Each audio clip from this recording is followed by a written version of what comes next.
10 ವರ್ಷಗಳ ಕೆಳಗೆ ಹಿರಿಯರು ನಮಗೆ ಈ ಶಾಲೆಗೆ 10 ವರ್ಷ ಆಗಿದೆ, ಇನ್ನಾದರೂ ನಾವೇನಾದರೂ ಸಮಾಜಮುಖಿಯಾಗಿ ಅಥವಾ ಸಮಾಜಕ್ಕೆ ಬೇಕಾಗಿರುವಂತಹ ಒಂದಷ್ಟು ಕಾರ್ಯಗಳನ್ನು ಮಾಡಬಹುದಾ ಅನ್ನೋ ಒಂದು ಪ್ರಶ್ನೆಯನ್ನ ನಮ್ಮ ಮುಂದೆ ಇಟ್ಟಾಗ ಗೌರ್ಮೆಂಟ್ ಶಾಲೆಗಳಲ್ಲಿ ಒಂದು ಪುಟ್ಟ ಸರ್ವೆಯನ್ನ ಮಾಡಿದ್ವಿ ನಾವು. ಸ್ವಲ್ಪ ಅಲ್ಲಿನ ಆರೋಗ್ಯಕರ ವಾತಾವರಣದ ಬಗ್ಗೆ ನಮ್ಗೆಲ್ಲ ಸಮಾಧಾನ ಅನ್ನಿಸ್ಲಿಲ್ಲ.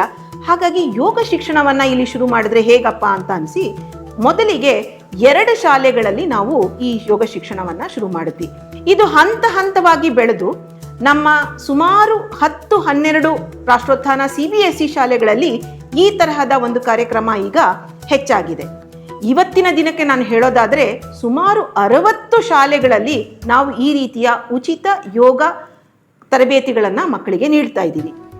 ಸುಮಾರು 15,000 ಗೌರ್ಮೆಂಟ್ ಶಾಲೆಯ ಮಕ್ಕಳನ್ನ ನಾವು ಈ ಮೂಲಕ ಅವ್ರನ್ನ ನಾವು ಮುಟ್ತಾ ಇದ್ದೀವಿ ಅಥವಾ ಅವರಿಗೆ ಈ ರೀತಿಯ ಒಂದು ಶಿಕ್ಷಣವನ್ನ ಕೊಡ್ತಾ ಇದ್ದೀವಿ. ಮೊದಲಿಗೆ ಯೋಗದಿಂದ ಶುರುವಾದ ಈ ಚಟುವಟಿಕೆ ಅಷ್ಟಕ್ಕೆ ಸೀಮಿತ ಆಗದೆ ಸಂಸ್ಕಾರಯುತ ಶಿಕ್ಷಣ ಒಂದು ಸ್ವಲ್ಪ ಅಲ್ಲಿ ಮಾಡಬೇಕಾಗಿದೆ ಅಂತ ಅನ್ನಿಸ್ತು. ಮತ್ತೆ ಆ ಮಕ್ಕಳಿಗೆ ಒಂದು ಹಾಡು, ಡ್ಯಾನ್ಸು, ನಾಟಕ ಈ ರೀತಿಯ ಕೌಶಲ್ಯಗಳನ್ನು ಬೆಳೆಸೋ ರೀತಿಯಲ್ಲಿ ಒಂದಷ್ಟು ಚಟುವಟಿಕೆಗಳನ್ನು ಮಾಡಬೇಕು ಅಂತ ಅನ್ನಿಸ್ತು. ಹಾಗೆಯೇ ಅಲ್ಲಿನ ಟೀಚರ್ಸ್ನ ರಿಕ್ವೆಸ್ಟ್ ಮೇಲೆ ಮಕ್ಕಳಿಗೆ ಕಮ್ಯುನಿಕೇಟಿವ್ ಇಂಗ್ಲೀಷ್ ಇರಬಹುದು ಅಥವಾ ಕಂಪ್ಯೂಟರ್ ಕ್ಲಾಸಸ್ ಇರಬಹುದು.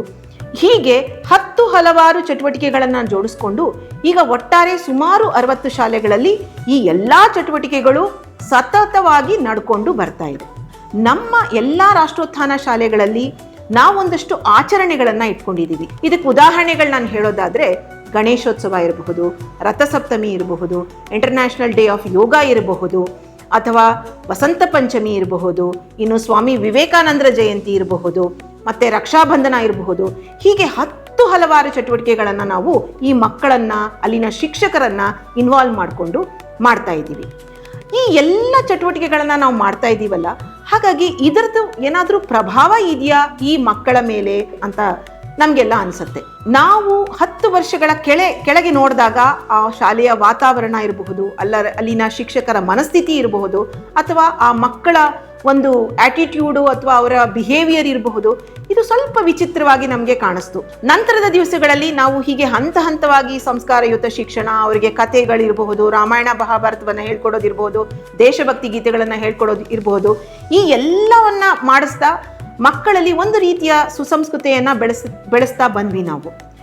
ಈಗ ನೀವು ಕೇಳೋದಾದ್ರೆ ಆ ಮಕ್ಕಳಲ್ಲಿ ಒಂದು ರೀತಿ ಶಿಸ್ತಿದೆ, ಒಂದು ದಿನಚರಿ ಇದೆ, ಮತ್ತೆ ಸ್ವಚ್ಛತೆ ಕಾಪಾಡ್ಕೊಂಡು ಬಂದಿದ್ದಾರೆ. ಮತ್ತು ಮನೆಯಲ್ಲೂ ಕೂಡ ಇದರ ಪ್ರಭಾವ ಹೆಚ್ಚಾಗಿದೆ. ಅವರ ಕುಟುಂಬದಲ್ಲಿ ಆಗಿರುವಂತಹ ಒಂದು ಬದಲಾವಣೆ ಹೇಳಬೇಕು ಅಂದಾಗ ನನಗಿದು ಯಾವಾಗಲೂ ಈ ಕತೆ ಒಂದು ಜ್ಞಾಪಕ ಬರುತ್ತೆ. ಶಿಬಿರದ ನಂತರ ಹಲವಾರು ಮಕ್ಕಳನ್ನ ಕೇಳಿದಾಗ ಏನಾಗ್ತಾ ಇದೆ ನಿಮ್ಮ ಶಾಲೆಗಳಲ್ಲಿ ಅಥವಾ ನಿಮ್ಮ ಮನೆಗಳಲ್ಲಿ ಯಾವ ತರಹದ ಬದಲಾವಣೆ ಕಂಡಿದೆ ಅಂತ ಬಂದಾಗ ಮಕ್ಕಳು ಮುಕ್ತವಾಗಿ ಒಂದಷ್ಟು ಅಂಶಗಳನ್ನು ನಮ್ಮ ಗಮನಕ್ಕೆ ತಂದರು. ಅದರಲ್ಲಿ ಒಂದು ಮಗು ಹೇಳಿದ್ದು ನನ್ನ ಗಮನ ಸೆಳೀತು. ಏನಪ್ಪ ಅಂತಂದರೆ, ನಾವು ಟೀಚರ್ಸು ಆ ಮಕ್ಕಳಿಗೆ ಹೇಳ್ತೀವಿ, ಬೆಳಗ್ಗೆ ನೀವು ಶುಭ್ರವಾಗಿ ಸ್ನಾನ ಮಾಡಿ ದೇವರಿಗೆ ನಮಸ್ಕಾರ ಮಾಡಿ ತಂದೆ ತಾಯಿಗೆ ನಮಸ್ಕಾರ ಮಾಡಬೇಕು ಅಂತ. ನಿಮಗೆಲ್ಲ ಗೊತ್ತಿರೋ ಹಾಗೆ ಈ ಗೌರ್ಮೆಂಟ್ ಶಾಲೆಯ ಮಕ್ಕಳ ಮನೆಯಲ್ಲಿ ಪೋಷಕರು ಅವರ ವರ್ಕ್ ಕಂಡೀಷನ್ಸ್ ಬೇರೆ ಇರಬಹುದು, ಸೋಷಿಯಲ್ ಬ್ಯಾಕ್ಗ್ರೌಂಡ್ ಬೇರೆ ಇರಬಹುದು. ಹಾಗಾಗಿ ಬೆಳಗ್ಗೆ ಬೇಗ ಎದ್ದು ಸ್ನಾನ ಮಾಡುವಂತಹದ್ದು ಅಥವಾ ಪ್ರತಿದಿನ ಸ್ನಾನ ಮಾಡುವಂತಹದ್ದು ಪದ್ಧತಿಗಳು ಇಲ್ದಿರಾನೂ ಇರಬಹುದು. ಆದರೆ ಮಕ್ಕಳಿಗೆ ನಾವು ಈ ರೀತಿ ಒತ್ತಾಯ ಮಾಡಿದ್ರಿಂದ ಮಕ್ಕಳು ಎಷ್ಟು ಶಿಸ್ತಿನಿಂದ ಅಥವಾ ನಾವು ಹೇಳಿದ್ದನ್ನ ಯಥಾವತ್ತಾಗಿ ಮಾಡಬೇಕು ಅನ್ನೋ ಉದ್ದೇಶದಿಂದ ಪ್ರತಿ ದಿವಸ ಸ್ನಾನ ಮಾಡಿ ತಂದೆ ತಾಯಿಗಳಿಗೆ ನಮಸ್ಕಾರ ಮಾಡೋದಕ್ಕೆ ಶುರು ಮಾಡಿದಾಗ ಒಂದು 2-3 ಮನೆಗಳಲ್ಲಿ ಅಟ್ಲೀಸ್ಟು ಪೇರೆಂಟ್ಸ್ ಹೇಳಕ್ಕೆ ಶುರು ಮಾಡೋದ್ರಂತೆ, ನೀನು ಶ್ರದ್ಧೆಯಿಂದ ನಿಮ್ಮ ಟೀಚರ್ ಹೇಳಿದ್ದಾರೆ ಅಂತ ಪ್ರತಿದಿನ ಸ್ನಾನ ಮಾಡಿ ದೇವ್ರಿಗೆ ನಮಸ್ಕಾರ ಮಾಡಿ ನನಗೆ ನಮಸ್ಕಾರ ಮಾಡ್ತಾ ಇದೆಯಾ, ಸೊ ನೀನು ಶ್ರದ್ಧೆನ ನಾನು ಅಕ್ಸೆಪ್ಟ್ ಮಾಡ್ಕೊಳ್ಬೇಕು ಅಂತಂದರೆ ಅಟ್ಲೀಸ್ಟ್ ನಾನು ಕೂಡ ನಿನ್ನ ರೀತಿ ಮನಸ್ಥಿತಿನ ಹೊಂದಿರಬೇಕಲ್ವಾ. ಇನ್ಮೇಲಿಂದ ನೀನು ಹೇಳೋಕ್ಕೆ ಮುಂಚೆ, ನೀನು ರೆಡಿ ಆಗೋಕ್ಕೆ ಮುಂಚೆ ನಾನೂ ಕೂಡ ನಿನ್ನ ರೀತಿ ಸ್ನಾನ ಮಾಡಿ ಶುದ್ಧನಾಗಿ ದೇವರಿಗೆ ನಮಸ್ಕಾರ ಮಾಡಿ ನಿನ್ನ ಹತ್ರ ನಾನು ನಮಸ್ಕಾರ ಮಾಡಿಸ್ಕೊಳ್ತೀನಿ, ಆ ಯೋಗ್ಯತೆಯನ್ನು ಪಡಿತೀನಿ ಅಂತ ಹೇಳಿರುವಂತಹ ಒಂದಷ್ಟು ಉಲ್ಲೇಖಗಳಿದ್ದಾವೆ. ಸೊ ಹೀಗೆ ನಮ್ಮ ಈ ಯೋಗ ಕಾರ್ಯಕ್ರಮದಿಂದ ಶುರುವಾದಂತಹ ಈ ಸೇವಾ ಚಟುವಟಿಕೆ ನಮ್ಮ ಗೌರ್ಮೆಂಟ್ ಶಾಲೆಗಳಲ್ಲಿ ಹಾಗೂ ಈ ಶಾಲೆಯಲ್ಲಿ ಇರುವಂತಹ ಮಕ್ಕಳ ಪೋಷಕರಲ್ಲಿ ಒಂದಷ್ಟು ಬದಲಾವಣೆ ತಂದಿರೋದು ತುಂಬ ಸಂತೋಷವನ್ನು ತಂದಿದೆ.